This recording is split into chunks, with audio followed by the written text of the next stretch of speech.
सबक। कई साल पुरानी बात है। एक किस्सा मेरी पत्नी ने मुझे सुनाया। उस वक्त मेरी पत्नी का मायका भी एक विशाल संयुक्त परिवार हुआ करता था। शादी ब्याहों में अपने नज़दीकी रिश्तेदार ही इतने हो जाते थे कि सारा घर भर जाता। किसी कमरे में पैर रखने की जगह नहीं होती थी। घर काफ़ी बड़ा था, लेकिन एक एक कमरे में 7-8 लोगों को एडजस्ट करना पड़ता था। एक बार मेरी पत्नी की कजिन की शादी थी। दूर दूर से रिश्तेदार आए हुए थे।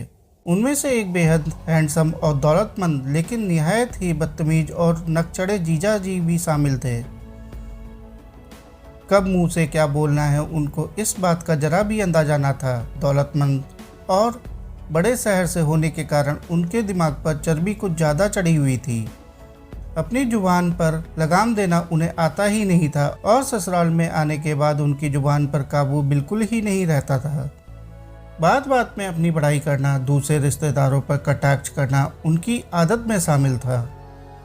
उनकी उम्र 40 साल की थी, लेकिन बात बात में सालियों और सहेलजों पर अश्लील कटाक्ष करने से बाज नहीं आते थे। लेकिन नाराज होने के डर से कोई उन्हें सामने से जवाब नहीं देता था। सुबह का वक्त था। एक कमरे में 8-10 लड़कियां अभी सोकर उठी थी और आपस में गप्पे मार रही थीं।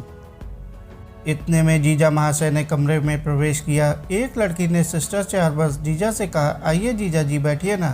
दूसरी ने कहा, जीजा जी इस उम्र में आप इतने हैंडसम लगते हैं, तो जवानी में तो आप पर बहुत लड़कियां मरती होंगी।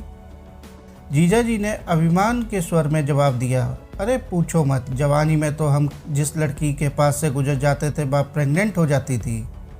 उनके इस बदतमीजी भरे जवाब से कोने में बैठी एक लड़की तिलमिला गई। उसने जवाब दिया, फिर तो घर में बड़ी प्रॉब्लम हो जाती होगी, सुना है 5 बहनें हैं आपकी।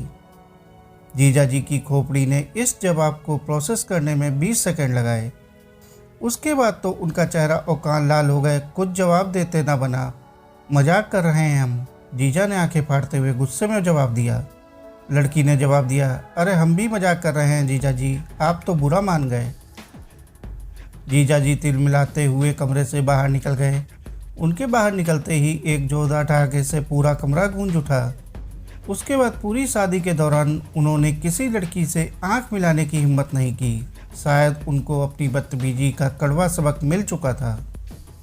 साथियों, कहानी को अंत तक सुनने के लिए आपका बहुत बहुत शुक्रिया। कहानी अच्छी लगी हो तो कहानी को लाइक और चैनल को सब्सक्राइब कर लीजिए। धन्यवाद।